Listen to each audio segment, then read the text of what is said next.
Жүгіру жолында жүгіру кезінде діреуден қосымша соққы естіледі.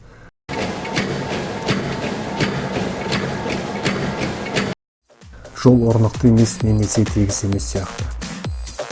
Бұл мәселе жүгіру жолы орнатылған еденнің тегіс еместігін білдіреді немесе аяқтарының реттелмеуінен болуы мүмкін. Аяқтары қозғалтқыш аймағынан төмен орналасқан және тіреуге бекітілген. Бұл аяқтарды өздерінің биіктігін реттегенше айналдыруға болады. Біз бұл аяқтардың әрқайсысының еденнің бетімен толық жанасқанға дейін сағат тілімен бұрауымыз қажет. Әр аяқты әрі қарай бұрауы мүмкін болмайтын сәтке дейін айналдырамыз.